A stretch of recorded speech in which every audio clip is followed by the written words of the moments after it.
बुद्धिमान व्यक्ति हैंडपंप को चाहेगा, क्योंकि हैंडपंप से चाहे 100 घड़े भर ले, और घड़े में जल है वो 10 किलो 20 लीटर, ये 2 घंटा में 1 दिन में समाप्त हो जाएगा।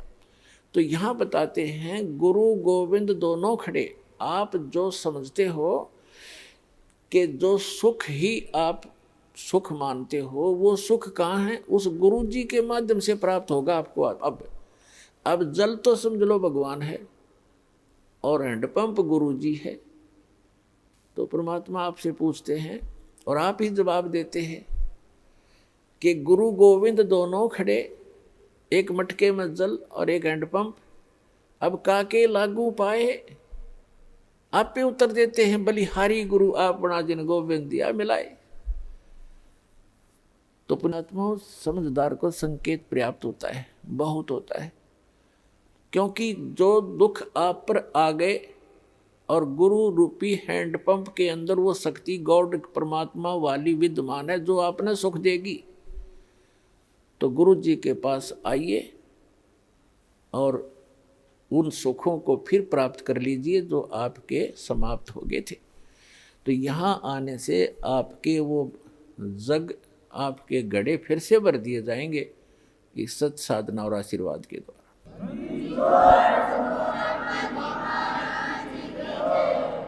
अपनात्माओं देखो,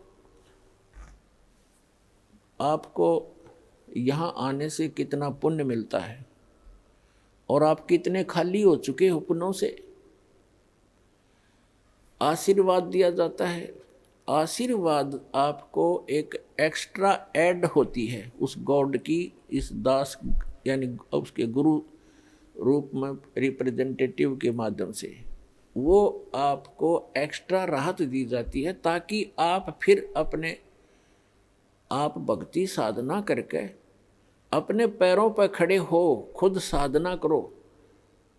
ये समझ लो आपको सब्सिडी है गवर्नमेंट की तरफ से। जैसे गवर्नमेंट कई जगह 80% सब्सिडी दे देती है। 1 लाख रुपया लोन ले लिया, काम करो भाई अपना, 80% सब्सिडी यानी माफ़ कर दी, 20% रह गया। और जो नालायक उसने भी नहीं दे सकता, उससे भी नहीं कर तो वो करता नहीं व्यवसाय, वो बकवास कर रहा है। तो इस प्रकार आपको यहाँ आने से जो आशीर्वाद दिया जाता है, तो ये तो समझो आपको सब्सिडी दी जाता ना, आपको ये तो फ्री में दे दिया। फिर आपने साधना करनी पड़ेगी, वो फिर साथ में मंत्र मजदूरी दी जाती है कि अपनी कमाई करो, अपने भर लो, फिर से बैंक बैलेंस बनाओ भक्ति का जो आप खाली कर चुके हो। और ये बैंक बैलेंस इस सच साधना से बनेगा, इसकी थोड़ी ही भक्ति से घनी कमाई होती है। ऐसा व्यवसाय दिया जाता है। जैसे एक मजदूर सारा दिन में 150-200 रुपये प्राप्त करता है, सारा दिन कस्सी बजाता है, और एक ऐसा व्यवसाय कर रहा है जो प्रतिदिन 1 लाख रुपए का गल्ला इकट्ठा उठाता है।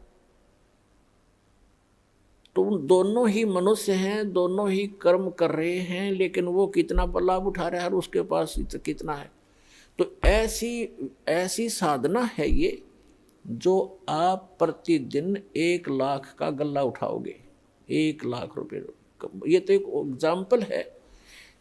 ये ऐसी साधना आपको दी जाएगी। पूरे विश्व के प्राणी भी इससे ऐसे ही लाभ प्राप्त कर सकते हैं, पूरे विश्व के। क्योंकि ये जो यहाँ तो आपने मजदूरी करनी है और इस मजदूरी का बेनिफिट मिलेगा वहाँ, वो साहूकार देगा इसका बदले में आपको, सतलोक में बैठा जो सत्य पुरुष।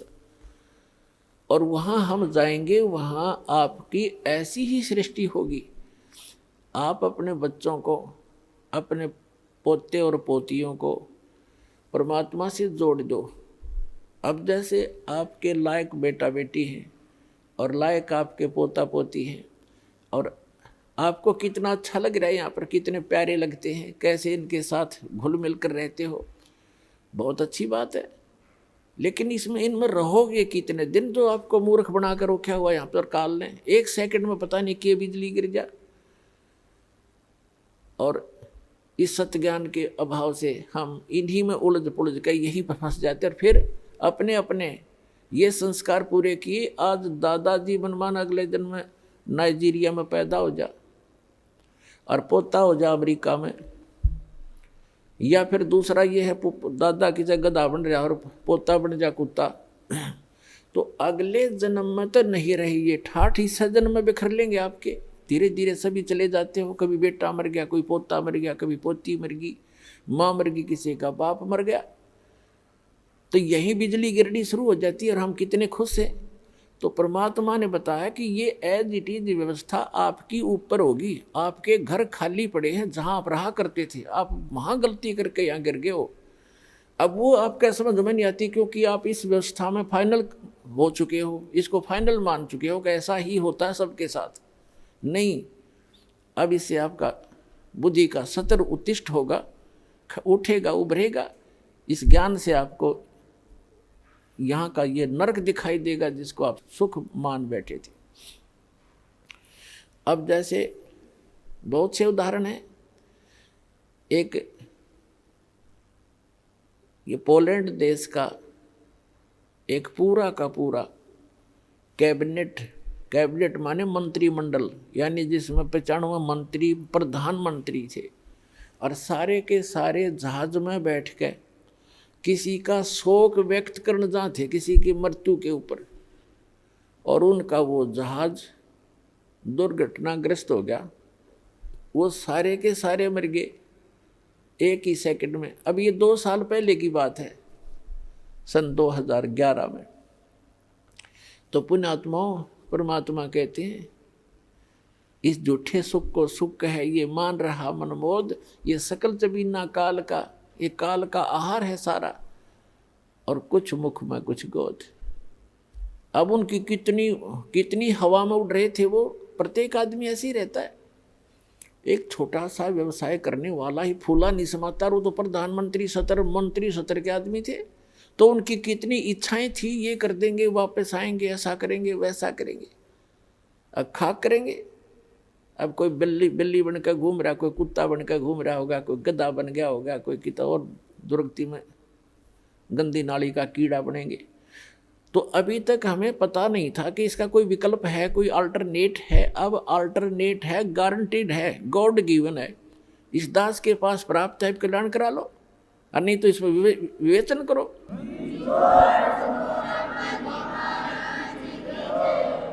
ऐसे ही यहाँ बहुत से उदाहरण आप देखते हो। एक मुख्यमंत्री जी हेलीकॉप्टर में जा रहे थे, आगे लोग उनकी स्वागत में मालाएं लिए खड़े थे, और वो दुर्घटनाग्रस्त हो गया। 3 दिन में लाश पाई उस मुख्यमंत्री जी की। और अब क्या बनेगा आगे का हमें पता है, इस दास को पता है, परमात्मा के विधान से परिचित। अगले जन्म में वो गधा बनेगा। अपने पूर्व जन्म की मलाई को नाश कर लिया, आगे भक्ति की नहीं, चार्जर ठीक मिला नहीं। पुण्यात्मा होते हैं जितने मंत्री हैं या अफसर हैं, अधिकारी हैं, या कोई अच्छा जो व्यवसाय है जिसका, और या वैसे मानव श्री प्राप्त है जिनका, तो वो भक्ति के लिए भटकते रहते। वो चाहते हैं हम भक्ति करें, और वो करते भी रहते थोड़ी बहुत, लेकिन वो साधना ठीक नहीं। शास्त्र विधि को त्याग कर दो, मनमाना आचरण करते। जैसा आपको रोहतक के एक परिवार का उदाहरण दिया, वो जब तक साधना उनकी, वो साधना कर रहे थे, शास्त्र विधि त्याग का मनमाना आचरण कर रहे थे। वो नकली गुरु था जो उनसे क्रियाएं करा रहा था, और उनको ये भ्रम था कि तुम इन गुरु जी के द्वारा बताएगी साधनाओं से आप सुखी हैं। अब इस तत्व ज्ञान की रोशनी में आपको पता चलेगा कि वो उसके पूर्व जन्म के प्रारब्ध थे, वो पूर्व जन्म के संस्कारों से बनी किस्मत में लेख थे, उनको वो मिटा नहीं सके वो गुरु और उनकी साधनाएं। और ये सतपुरुष कबीर भगवान की साधना इस दास के पास है। इससे कहते हैं संत शरण में आने से आई टले बला, और जय मस्तक में सूली हो, मृत्यु हो, वह कांटे में टल जाए। जय मस्तक में सूली हो तो वह कांटे में टल जाए, यानी थोड़ी बहुत, जैसे किसी की मृत्यु होनी हो और टांग टूट गई दुर्घटना में, सारा न बचाव रह गया, टांग तो जुड़ जाएगी 6 महीने में, और जीवन कैसे मिले। तो इस परमात्मा की शरण में आने से आपके परिवार की रक्षा होगी। आप यहाँ भी सुख चाहते हो तो यही देगा आपको, ये सुख सागर है।